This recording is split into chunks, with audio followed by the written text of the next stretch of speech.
আসসালামু আলাইকুম। আজকে আমরা নতুন একটি ভিডিও নিয়ে আপনাদের সামনে হাজির হয়েছি, আর সেটা হলো ইফ ফাংশন। ইফ ফাংশনের আজকে সম্পূর্ণ বেসিক একটা পার্ট দেখব। চলুন তাহলে দেখে নেওয়া যাক বেসিক পার্টে কি আছে।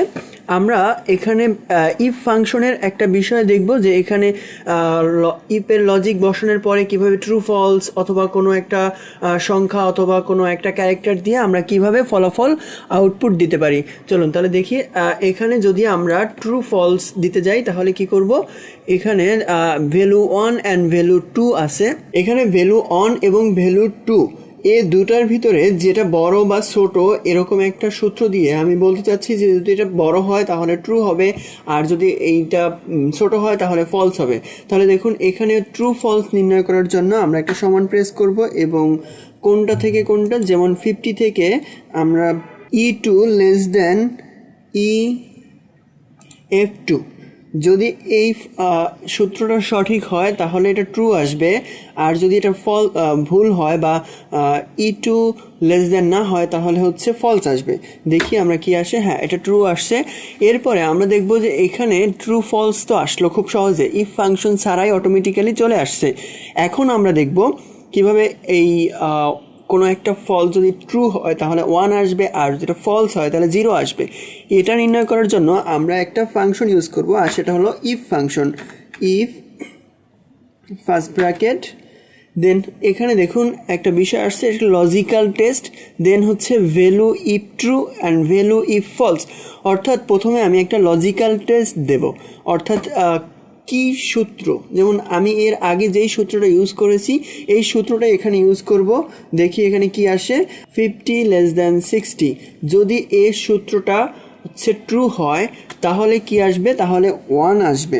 আমি একটা কমা দিয়ে লিখব হচ্ছে 1 অ্যান্ড আরেকটা কমা দিয়ে ভ্যালু ইফ ফলস, যদি ফলস হয় তাহলে রেজাল্ট আসবে 0, এবং আমি ফার্স্ট ব্র্যাকেট দিয়ে শেষ করে দেব। দেন ইন্টারপ্রেস করলে দেখুন এখানে এই লজিকটা যেহেতু ট্রু এজন্য এর ফলাফল আসছে আপনার 1। এরপরে আমরা দেখব কিভাবে এই 1 এবং 0-র জায়গায় আমি যদি বলি যে এটা পাস অথবা ফেল আসবে, সেক্ষেত্রে আমরা আরেকটা কাজ করতে পারি। আমরা ঠিক একই সূত্রটা বসাতে চাই, দেখি কি আসে। সমান ইফ ফার্স্ট ব্র্যাকেট, সেই সেম সূত্রটাই আমরা একটু অ্যাপ্লাই করার চেষ্টা করি। আচ্ছা, দেন এখন এখানে একটু আগে আমরা যেই কাজটা করেছিলাম সেটা হচ্ছে 1 অ্যান্ড 0, কোনো সংখ্যা লিখতে হলে আমরা সাধারণত ওই সংখ্যা লিখলে ইফ ট্রু অ্যান্ড ফলসে এটা অটোমেটিক্যালি রেজাল্ট চলে আসে। আমি যদি এখানে কোনো সংখ্যা না লিখে কোনো ক্যারেক্টার লিখতে যাই তাহলে আমাকে অবশ্যই কোটেশন মার্কের ভিতরে লিখতে হবে, অর্থাৎ double quotation pass.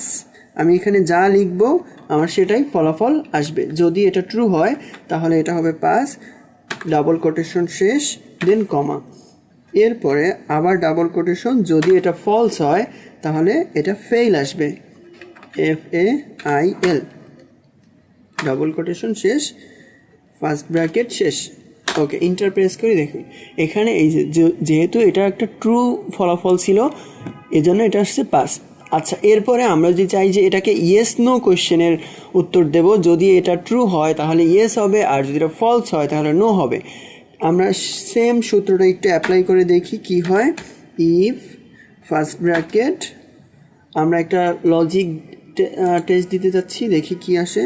If two less than F2, comma. আচ্ছা, যেহেতু এটা একটা ক্যারেক্টার আমরা সেম আগের মতোই একটাই কাজ করব, কোটেশন মার্কের ভিতরে লিখব YES। আমি যদি এটা বড় হাতের লিখি তাহলে এটা বড় হাতের আসবে, আমি যদি ছোট হাতের লিখি তাহলে ছোট হাতের আসবে। আচ্ছা, কমা, দেন নো। ক্যারেক্টার লিখলে অবশ্যই আমাদের কোটেশন মার্ক দিয়েই দেন লিখতে হবে। আচ্ছা, ইন্টারপ্রেস করি। এখানে দেখুন যেহেতু এটা ফলাফল ট্রু ছিল এজন্য এটা ইয়েস। আচ্ছা, এবার যদি আমরা চাই যে এই ফলাফলটা যদি ট্রু হয় তাহলে এই ভ্যালু 1 অ্যান্ড ভ্যালু 2 দুইটা যোগফল এখানে আমাদের দেখাবে, আর যদি এটা ফলস হয় তাহলে 0 দেখাবে। অর্থাৎ অনেক সময় আমরা রেজাল্ট শিট তৈরি করার জন্য বা কোনো একটা ফলাফল যদি ফেল করে বা সেই ক্ষেত্রে ওটাকে আমরা বাদ দিতে চাই তাহলে আমরা 0 প্রেস করব, 0 ফলাফল হিসেবে দেখাবো। আর যদি চাই যে না এটা যেহেতু পাস করছে সেই ক্ষেত্রে আমরা দুইটার যোগফল আউটপুট দেখাতে পারি। এটা দেখানোর জন্য আমরা সেম ইফের ফাংশনটা নেব, if first bracket then logical test দেব 50 লেস দেন 60 কমা, এরপরে আমরা চাচ্ছি যে যদি এটা ট্রু হয় তাহলে এই দুইটা ফলাফল যোগফলটা আউটপুট আসবে। আচ্ছা, যোগফলটা আউটপুট আসার জন্য প্লাস দেন F2 দেন কমা, এরপরে যদি এটা ফলস হয় তাহলে 0, ফার্স্ট ব্র্যাকেট শেষ, এন্টার। দেখুন এটা যেহেতু ট্রু ছিল এই জন্য এই 50 এবং 60-এর যোগফল 110 এখানে আউটপুট দেখাচ্ছে।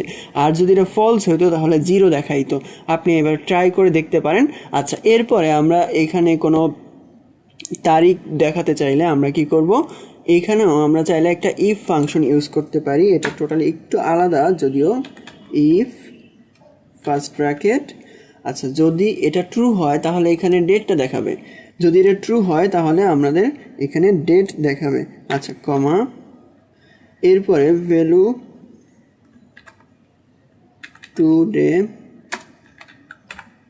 Today first bracket comma today first bracket plus 1 first bracket শেষ। দেখুন এখানে আজকের ডেটটা দেখাচ্ছে। আমরা এই ফাংশনটা লিখলে আমাদের ডেট অটোমেটিক্যালি চলে আসে। আচ্ছা, এখানে অনেক সময় ডেট আসতে চায় না, এই যে নাম্বার রো আছে এখান থেকে ডেট সিলেক্ট না করলে আসবে না। সাধারণত জেনারেল দিলে দেখুন ফলাফলটা এরকম আসতেছে, বাট আমি যখনই এখান থেকে ডেট সিলেক্ট করব তখন ডেটটা আসবে। আচ্ছা, এই যে এভাবে ডেট চলে আসবে। তাহলে ইফের বেসিক ফাংশনটা এটা। এরপরে আমরা দেখব যে কিভাবে এর হায়ার পর্যায়ের বা অ্যাডভান্স পর্যায়ে ইফ ফাংশন ইউজ করতে পারি, সেটা আমরা পরবর্তী কোনো একদিন দেখব। আজ এ পর্যন্তই। যদি চ্যানেলটি সাবস্ক্রাইব না করে থাকেন অবশ্যই চ্যানেলটি সাবস্ক্রাইব করে পাশে থাকা বেল আইকনটি বাজিয়ে দিবেন। সে সাথে ভালো লাগলে লাইক কমেন্ট শেয়ার করতে ভুলবেন না। Thank you so much. See you guys in the next video. Take care. আল্লাহ হাফেজ।